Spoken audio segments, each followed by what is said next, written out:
पर के लक्ष्य से होने वाले भाव हैं, वे हमारे आत्मा का स्वभाव नहीं है। ऐसे समस्त रागादिक परिणामों में एकत्व बुद्धि, ममत्व बुद्धि, कर्तृत्व बुद्धि, भोक्तृत्व बुद्धि तथा उन रागादिक परिणामों की ज्ञाता बुद्धि को भी छोड़ते हुए अंदर में जो पूर्ण निराकुलता स्वरूप भगवान आत्मा है, जो अतीन्द्रिय आनंद का पिटारा है, ऐसे ज्ञायक प्रभु परमात्मा को शरीर राग आदि से भिन्न मैं तो पूर्ण निराकुलता स्वरूप भगवान आत्मा हूँ, ऐसा अपने आप को जानो और अनुभव करो कि मैं तो सर्वांग से ही अतीन्द्रिय आनंद स्वरूप भगवान आत्मा हूँ।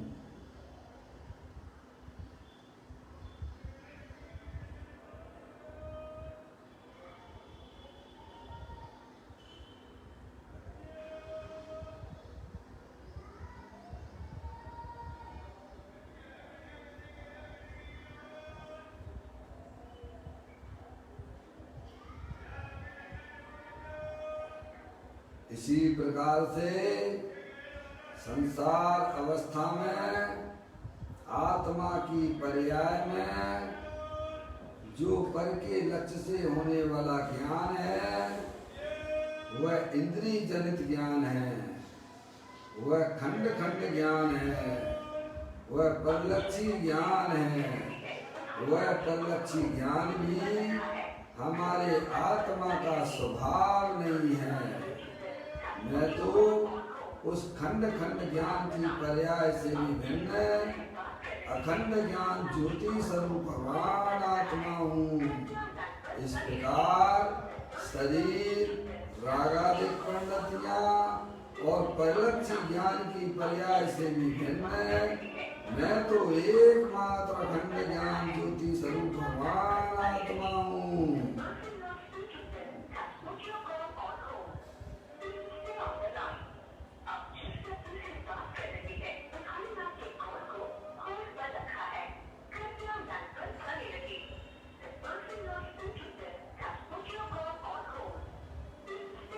मेरे भगवान आत्मा में शरीर रागादिक परिणतियाँ और परलक्षी ज्ञान की पर्याय भी प्रवेश नहीं करती है, क्योंकि मेरा ये भगवान आत्मा सदा का शुद्ध विज्ञान घन स्वरूप वाला है।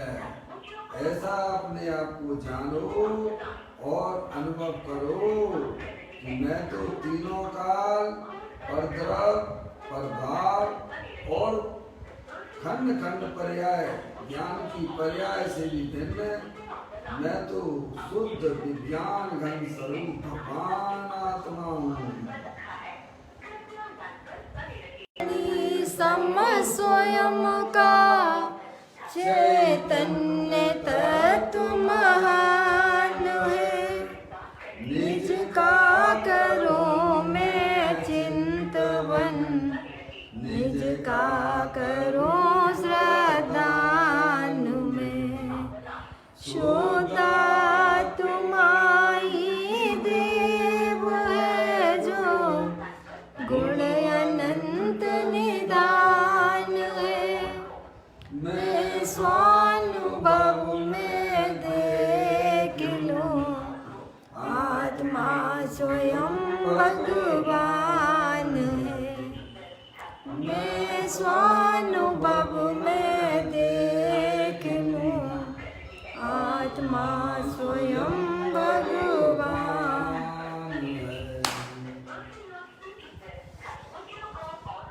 द्रव दृष्टि जिनेश्वर और पर्याय दृष्टि जिनेश्वर की चर्चा महान ग्रंथ के माध्यम से हम और आप यहाँ पर पढ़ रहे हैं। देखिएगा, निकाल लीजिए पुस्तक।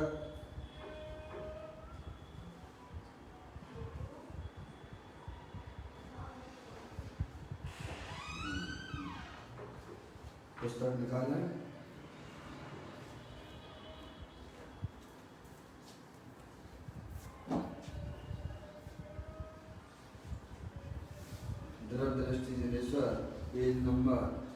143 पर ये हमारी आपकी चर्चा यहाँ पर चल रही है। आप देखें आज का बोल जो है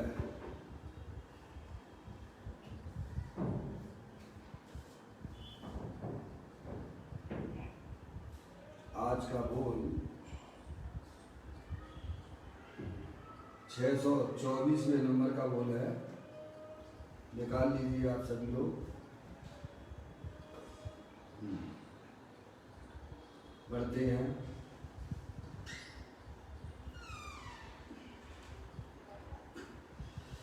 आत्मा में विकार होने का कोई गुण नहीं है। उद्गल में कर्म रूप होने का कोई गुण नहीं है। उद्गल स्कंद होकर अदर से ही कर्म रूप परिणमता है और आत्मा में विकार रूप परिणमन अदर से ही उत्पन्न होता है। देखो भाई चर्चा बहुत सूक्ष्म है, उपयोग की सूक्ष्मता भी हमें चाहिए इसे समझने के लिए, है ना। हमें चंचल मन से तो है वो जो है भगवान उसमें फोटो में विराजमान होते हैं ना। कौन सा फोटो? तस्वीर में है वो तस्वीर है ना, खिलौने वाली, फूल वाली।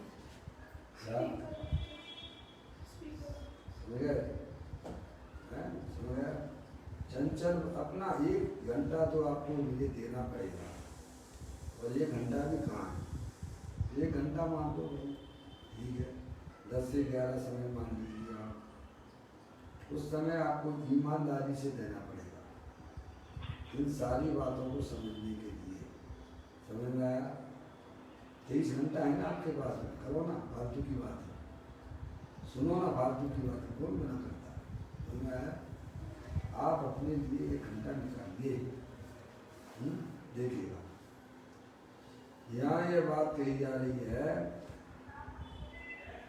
आत्मा में विकार होने का कोई गुण नहीं है। उद्गल में कर्म रूप होने का कोई गुण नहीं है। उद्गल स्कंद होकर अदर से ही कर्म रूप परिणमता है और आत्मा में विकार रूप परिणमन अदर से ही उत्पन्न होता है। क्या समझाते हैं ज्ञानी, हमें क्या समझाते हैं? देखो अपनी जो आत्म वस्तु है ना, वह विकार होने का उसमें गुण नहीं है। विकार यानी आत्मा में जो मोह राग द्वेष के परिणाम होते हैं ना, उन्हें विकार कहते हैं।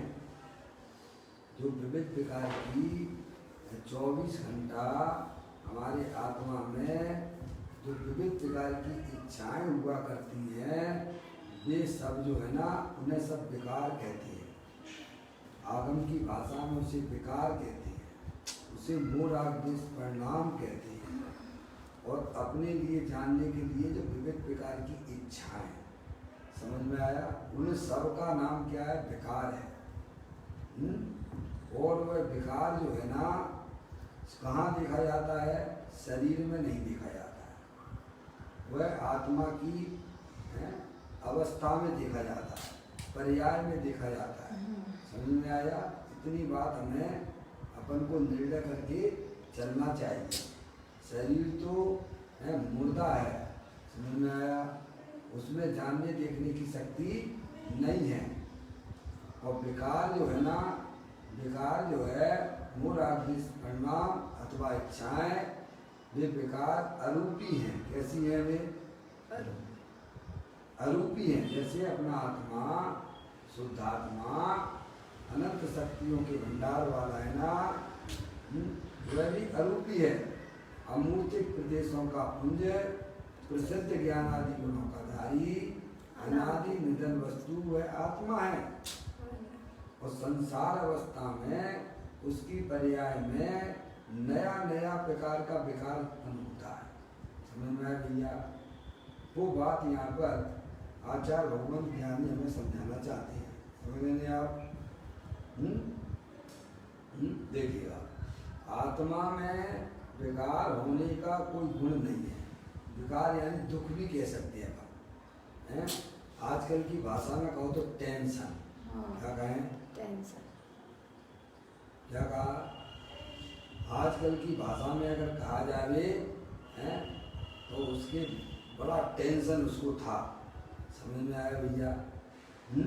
समझ गए कि नहीं आ गए?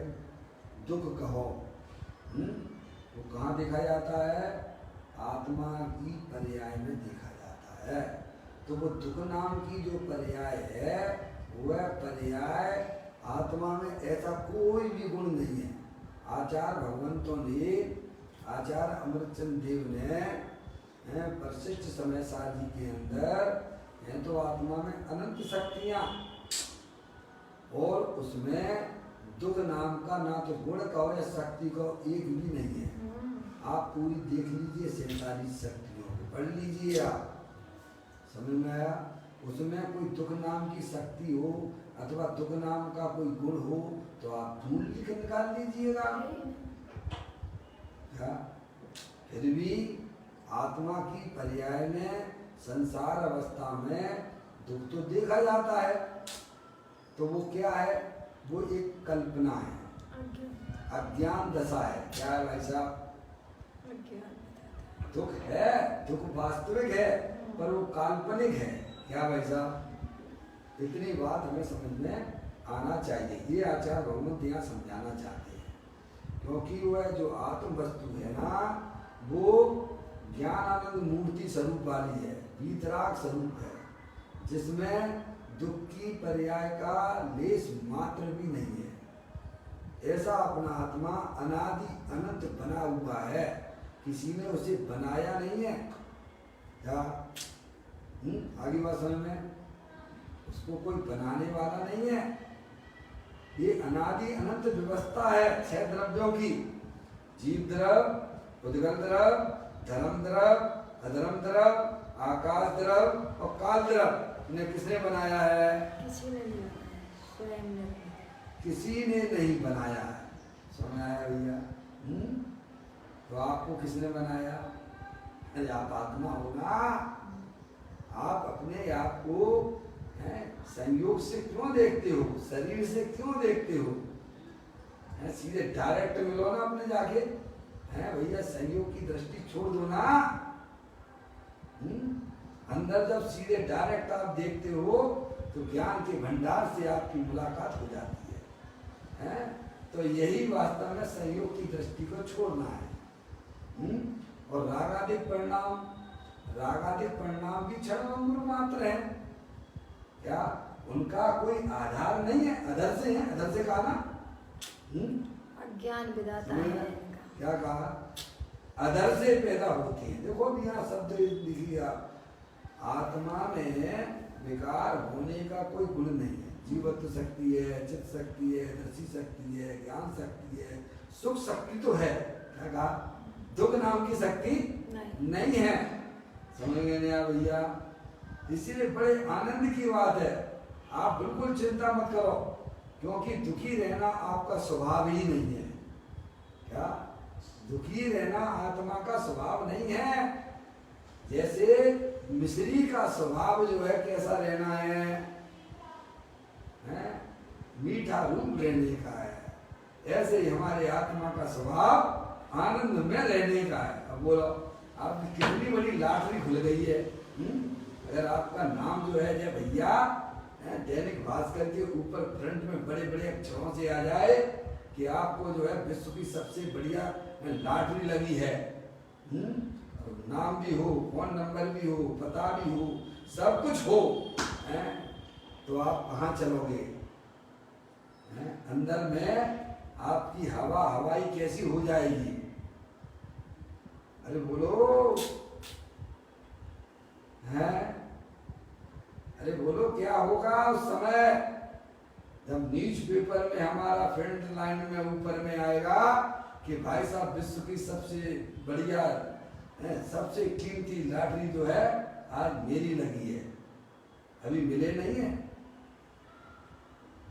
मिले नहीं है, तब भी परिणामों में कुछ हलचल हुई कि नहीं हुई? बस इतनी सी बात है भैया।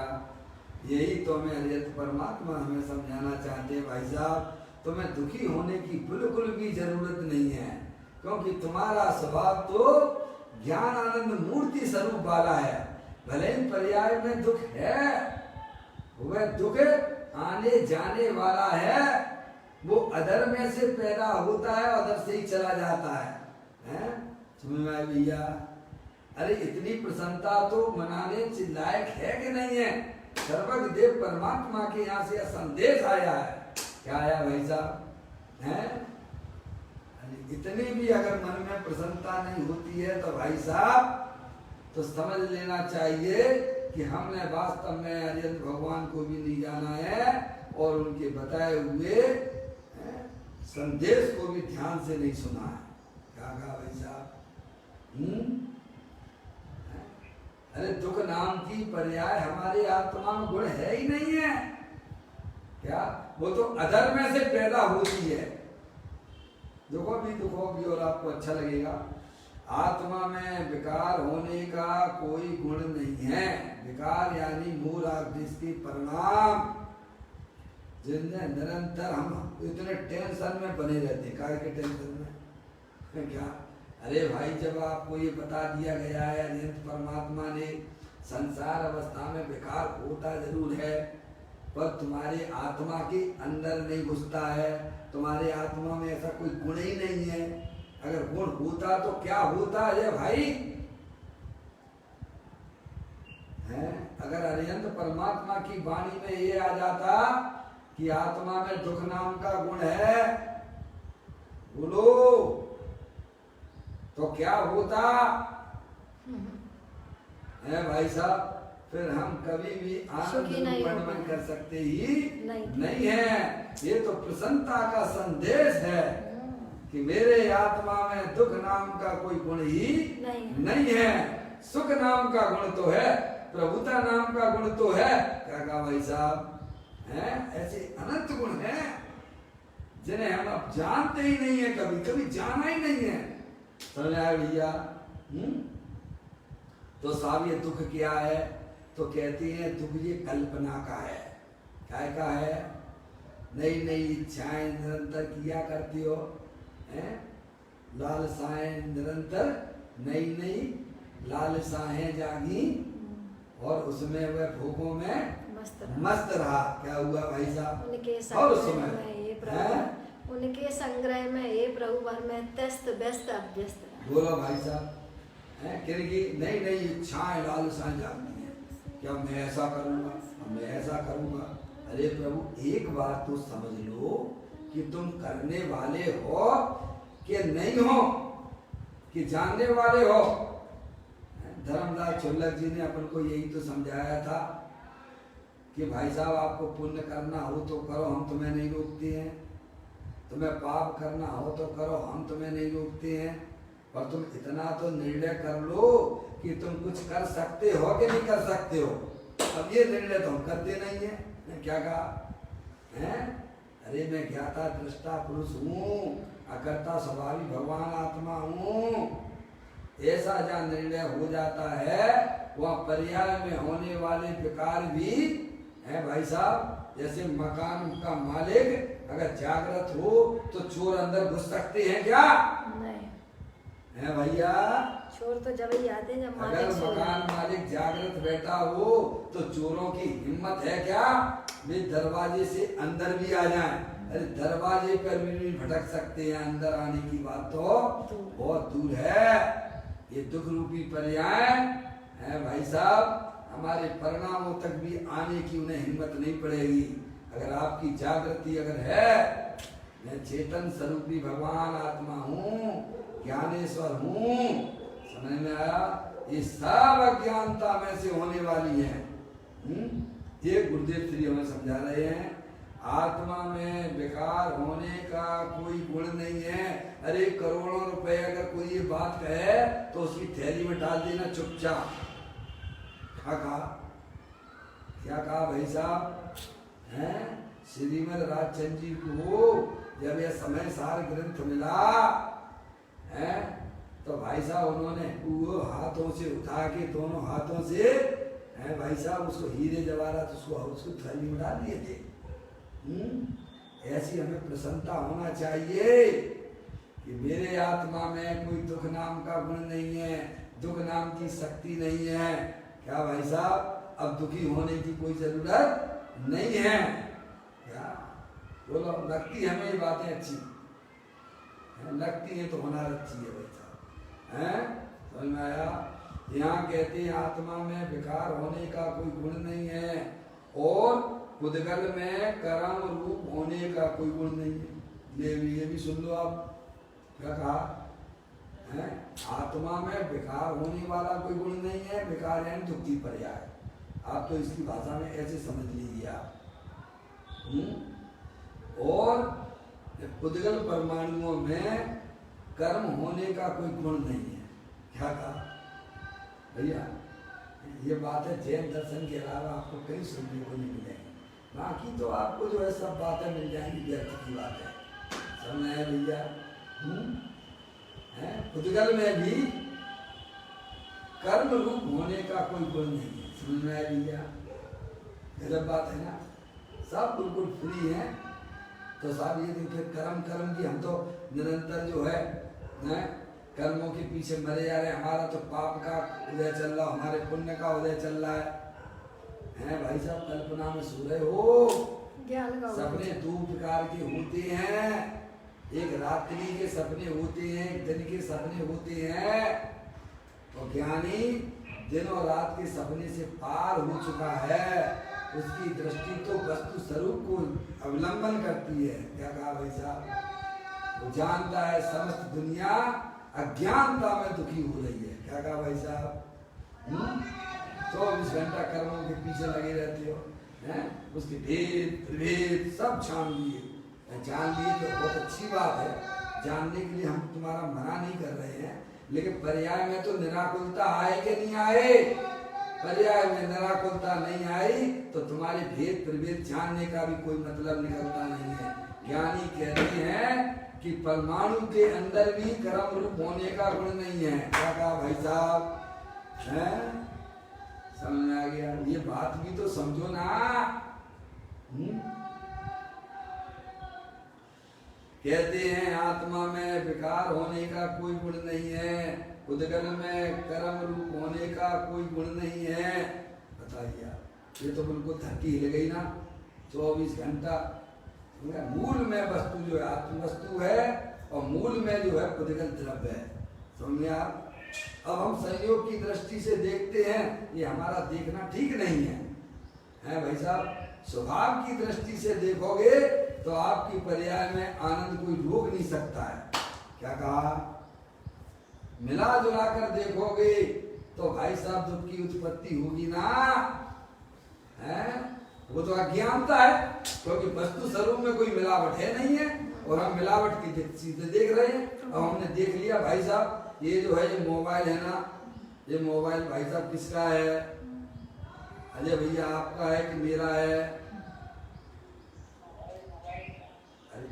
अभी जो हमारे पास जो मोबाइल है ना बहन जी, आपके मोबाइल की बात नहीं कर रहे। हमारा जो मोबाइल है ना, ये मोबाइल हमारा है कि आपका है? अजय भाई ने कह दिया किसी का नहीं है। ऐसा जहाँ ज्ञान की पर्याय में चलता है ना, तो उसे परद्रव्यों के पीछे भागने की और कसाई करने की फिर कोई जरूरत भाषित ही नहीं होती है। क्या? पुद्गल के परमाणु मिलकर मोबाइल रूप में भासी। क्या है? क्या कहा भाई साहब? समझ में आया? ज्ञानी कैसे देखता है? बाहरी पर वस्तुओं को कैसे देखता है? स्कंद रूप से नहीं देखता है। ये गजब बात है। क्या?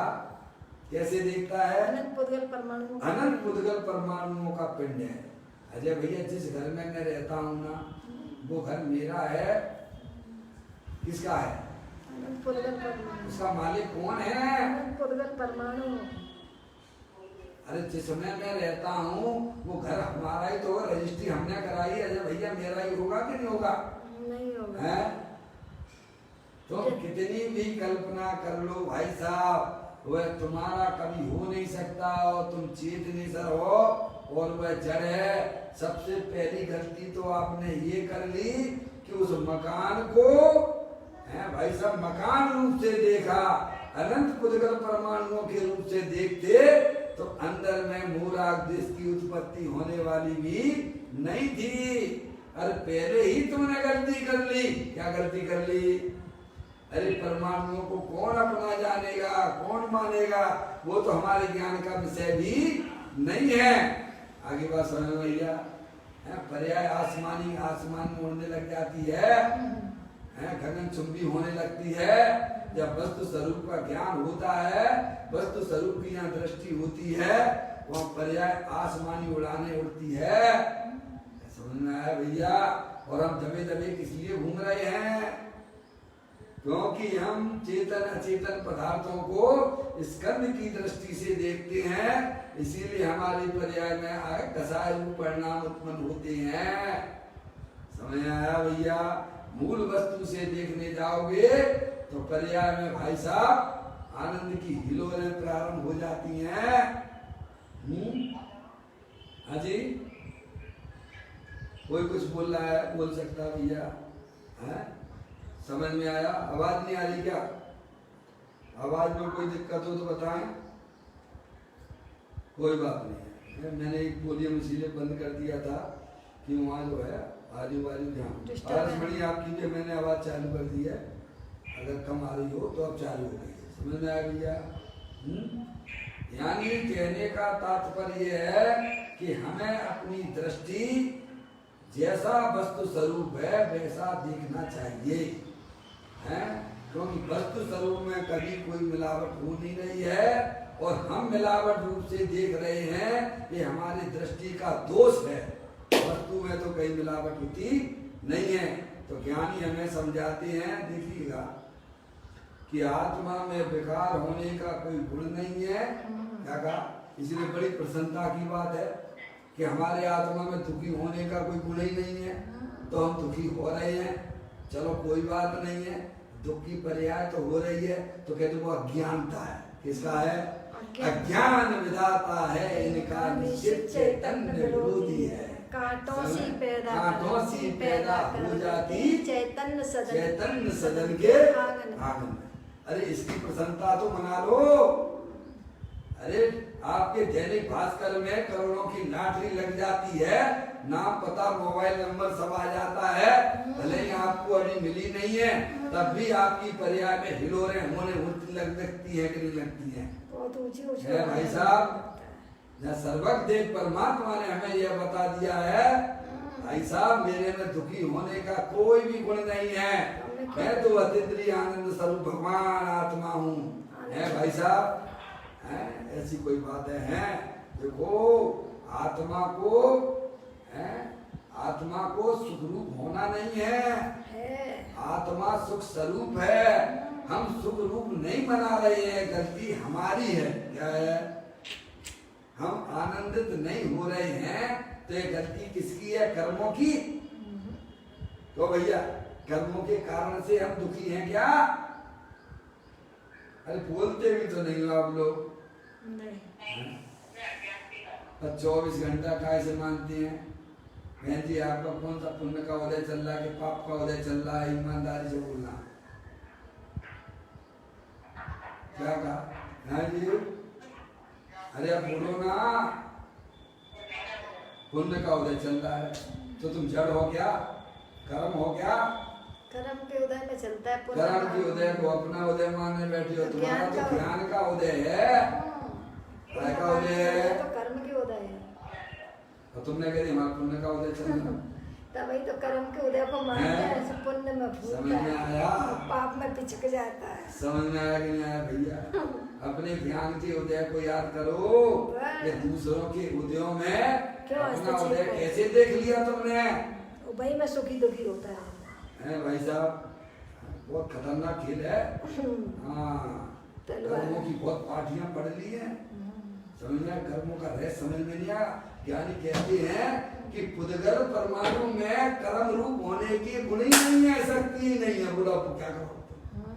है, यहाँ तो पूरी धरती हो गई, पूरी जिंदगी हो गई पूरी करना योग पढ़ते पढ़ते, लेकिन उसमें से ये निकाला कि नहीं निकाला कि पुद्गल परमाणुओं में कर्म रूप स्कंद रूप होने की शक्ति नहीं है। कर्म स्कंद रूप से है कि परमाणु रूप से है, पहले बताओ। परमाणु रूप से है। हैं? परमाणु कर्म जो है ये परमाणु रूप से होते हैं कि स्कंद रूप से होते हैं? परमाणु स्कंद रूप से होते हैं। वो सही में कहा आपने, समझ में आया? तो ज्ञानी कहते हैं वो जो है ना कर्म है ना, वो जो मूल में वस्तु पुद्गल है, क्या है? परमाणु है, उसमें कर्म रूप होने की कोई गुण नहीं है, शक्ति नहीं है। अभी थोड़ा समय है आपके पास में, मुझे तो और थोड़ा थोड़ा आगे भी चलना है ना, ये तो आपको और भी ज्यादा ले चलता मैं आपको, ले चलो है समझ में आया? ले चलो आप ख्याल में आया? अब देखिएगा थोड़ा आगे और देखिएगा, हैं? पहले तो हमें दो बातें बताई। एक तो आत्मा में आत्म वस्तु जो है ज्ञानानंद मूर्ति है, अनंत शक्तियों के भंडार वाला है, उसमें दुख नाम का कोई गुण नहीं है, शक्ति नहीं है। समझ आया भैया? और विकार, आत्मा में विकार होने का कोई गुण नहीं, ये उन्होंने पहली बात बताई। फिर दूसरी बात चली हुई है पुद्गल में कर्म रूप होने का कोई गुण नहीं है। क्या भाई साहब? अब ये पहला पाठ आप भूल गए अपन, और भेद के भेद ज्ञान बढ़ने के कितने भेद है भैया? हैं? कितने भेद? दर्शन होने के कितने भेद?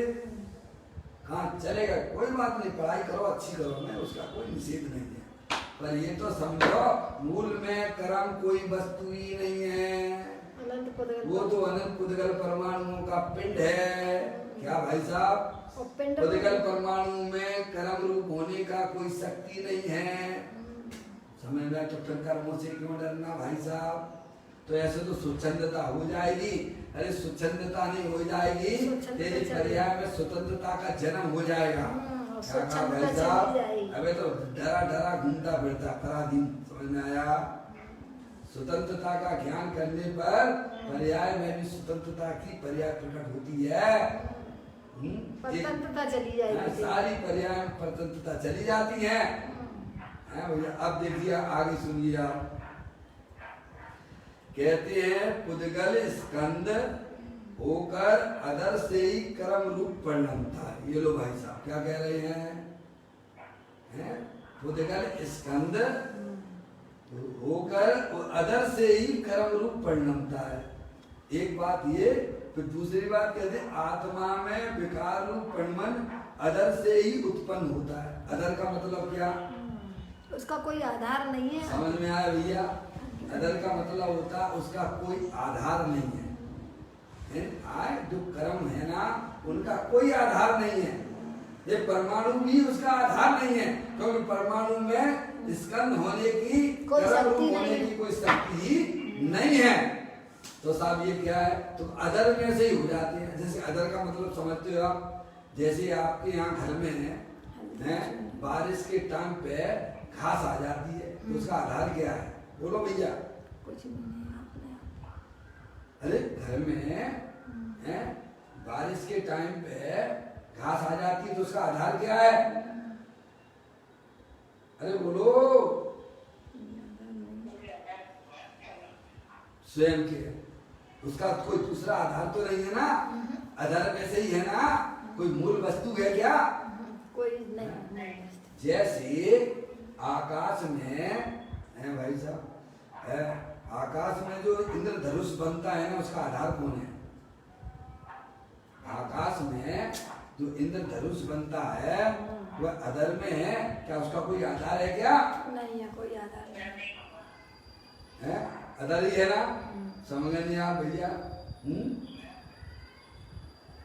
उसका कोई आधार तो नहीं है। कोई दूसरा जैसे आधार आकाश नहीं है। नाम का पदार्थ है, ऐसे धनुष नाम का कोई, आप जाओ भाई साहब को बता देना एक जरा, मुझे वो इंद्रधनुष चाहिए, तो क्या कहेगा भाई साहब? मिलेगा आपको क्या?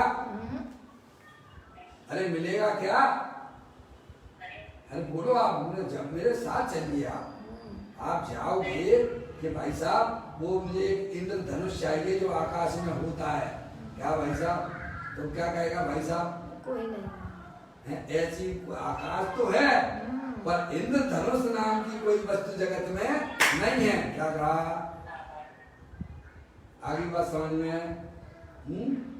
समझ में आया ना? ऐसे ही हमारे आत्मा में क्या कहा? देखो यार, आत्मा में विकार रूप परिणमन अधर से ही उत्पन्न होता है। क्या?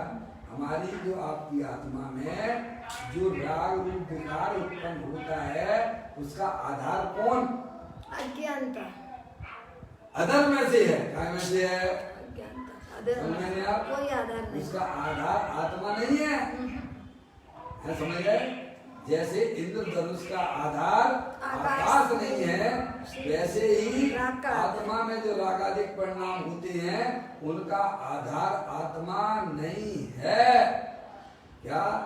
वह राग द्वेष मूल राग द्वेष के परिणाम इंद्रधनुष के समान अधर वाले हैं। क्या कहा भाई साहब? आगे बात समझ में आपको? यानी आकाश भी जो राग उत्पन्न होता है उसका आधार ना तो आत्मा और ना कर्म है। ये आधार में से उत्पन्न होता है। कर्म नाम की कोई वस्तु नहीं है, राग नाम की कोई वस्तु नहीं है। आप जाओ मार्केट में लेने जाओ, क्या भाई साहब आपको मिलने वाली नहीं है। परमाणु लेने जाओगे तो मिल जाएंगे आपको, शुद्धात्मा लेने जाओगे तो मिल जाएगी आपको, और राग लेने जाओ तो जो अज्ञानी को तो शुद्धात्मा ही नहीं मिल रही है। इसीलिए ज्ञानी कहते हैं माया छाया एक है, घटे बड़े छिन्न माई, इनकी संगति जो करे तिन्हें कबहू सुख नाई। क्या कहा? सुनो ध्यान से। क्या कहा? माया छाया एक है, घटे बड़े छिन्न माई, इनकी संगति जो करे तिन्हें कबहू सुख नहीं। है भाई साहब? छाया है ना, छाया है, माया और छाया दो बात की है। छाया है ना, छाया का आधार कौन है? अधर में से है। कहाँ में से है? माया है। छाया का आधार कौन? अरे भाई छाया जो है अधर में से है ना। समझ में आई कि नहीं आई? पेड़ भी उस छाया का कारण नहीं है, ऐसी बात है कुछ? समझ में आए भैया?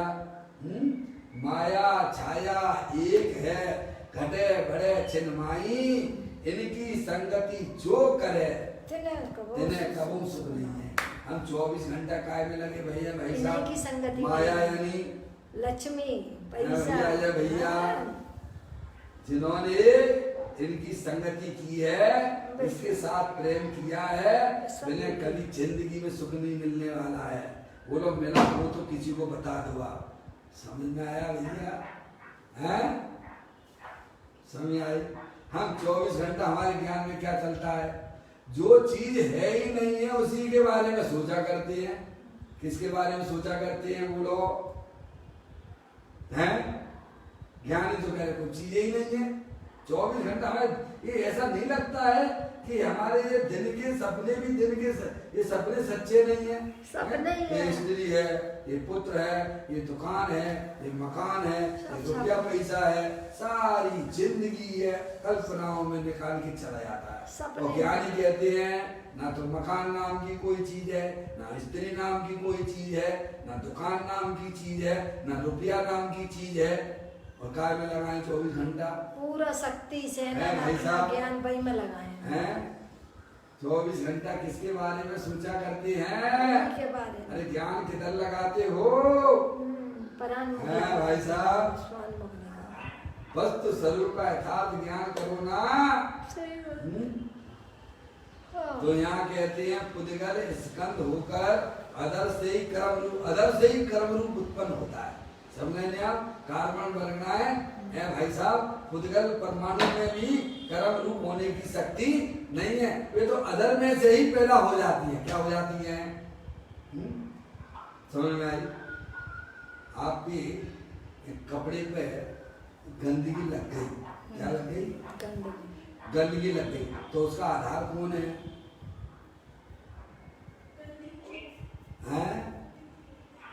कोई नहीं, कोई उसका आधार नहीं है। समझे नहीं आप? और पर्यायों की अपेक्षा से अगर विचार करते हो तो गंदगी स्वयं अपने सटकारक से है। क्या कहा भाई साहब? वो तो अज्ञानता में से पैदा होती है, मूल में आधार तो कुछ नहीं है ना। उन्होंने आप वो यहाँ कह रहे हैं, कहते हैं पुद्गल स्कंद होकर अदर से ही कर्म रूप परिणमन करता है।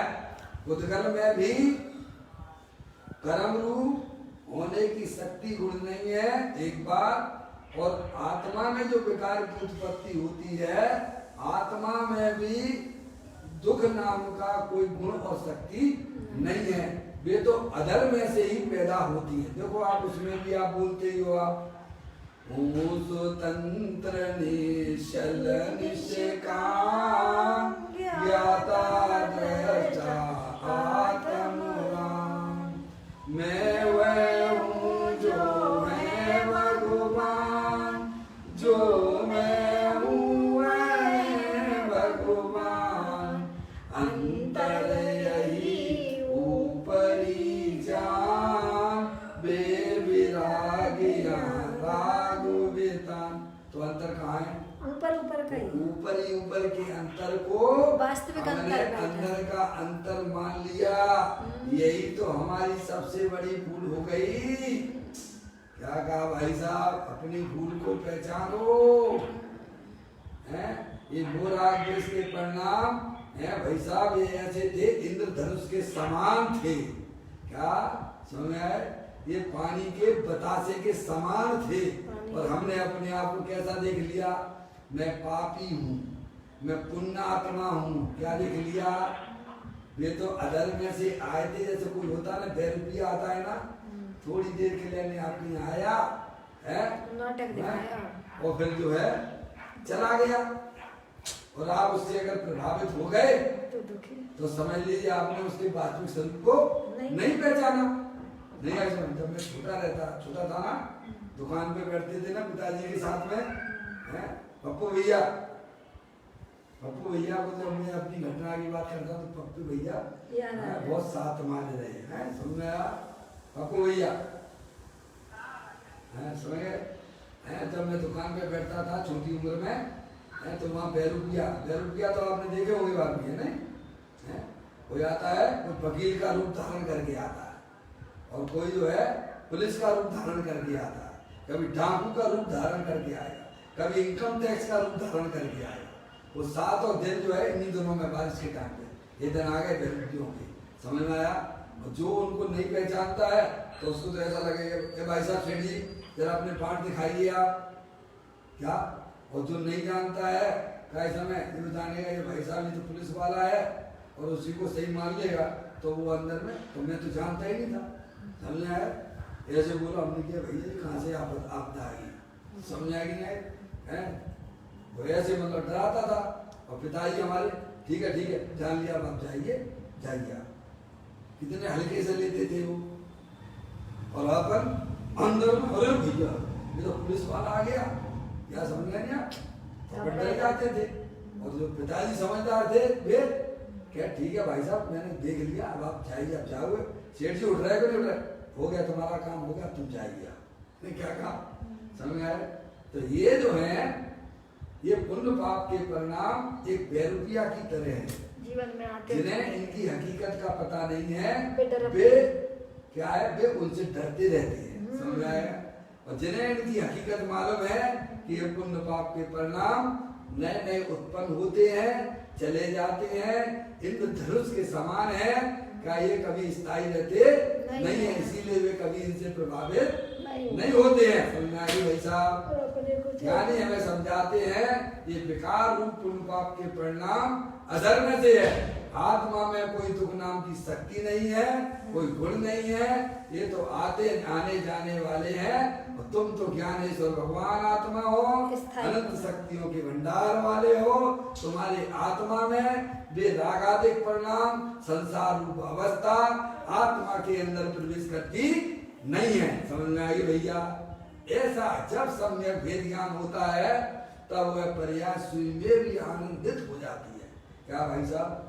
आनंद अपन को कहीं से लाना नहीं है, आनंद मनाने की कला सीख लो। आनंद स्वरूप तो आप हो, मना समझ में आया भैया? अब आनंद बनाने की कला तो जैन दर्शन सिखाता है। समझ में आया भैया? उसमें अगर आप अपना उपयोग लगा लोगे इस मनुष्य पर्याय का, तो श्रीमद राजचंद्र जी की भाषा में अपन यही कह सकते हैं। श्रीमद राजचंद्र जी कहते हैं, तूने अनंत भव शरीर के खातिर निकाले हैं, अब ये एक जो भव जो है ना, ये आत्मा के खातिर अगर तू लगा देगा तो यह सौदा बहुत सस्ता सौदा कहलाएगा। समझ में आया भैया? और ये कला अगर हमने नहीं सीखी तो भाई साहब हमारे और तुम्हारे सबके सामने ये 4 गति 84 लाख योनियां भरी पड़ी हुई हैं, जो दुख से भरी हुई हैं। हम आपको यहाँ मौका मिला है तत्व को बड़ा गंभीरता से सुनने का प्रयत्न करें और अंदर में चिंतन की धारा को विशेष रूप से तर्क से, युक्ति से, न्याय से समझने का हमारा प्रयत्न होगा तो हमारा सुख कहीं गया नहीं है। अज्ञानता ही वास्तव में दुख का कारण है और ज्ञान जो है, सच्चा ज्ञान, वही वास्तव में सुख का कारण है। इस प्रकार का यह आज का बोल आचार्य भगवंतों ने जो हमें समझाया है, इसलिए कर्मों से किसी प्रकार से कोई डरने की जरूरत नहीं है। समझ में आया भैया? आगे स्वच्छता की बात नहीं लेना, वस्तु स्वरूप का जब आप अंदर में चिंतन करोगे तो आपको बिल्कुल ऐसा ही प्रतीत होगा। समझे? कर्म विचार है कौन, भूल मेरी अधिकार, अग्नि सह घनघार, लोही की संगति पाए। इस प्रकार से आचार्य भगवंतों ने वस्तु स्वरूप को बहुत सरलता से हमें बताया है और उसी सरलता के साथ में अगर हम समझने का प्रयत्न करेंगे तो वह वस्तु स्वरूप, वह तत्व हमारा आत्मसात होते हुए नजर आएगा। अभी अपना यहाँ पर समय हो गया है, बाकी कल नए बोल के साथ में फिर अपन प्रारंभ करेंगे। चैतन्य गाय सुमरण प्रति क्षण करो रे, भव के अनंत दुख को पल में हरो रे, अक्षय अनंत निज सौख्य निदान पाओ, गाओ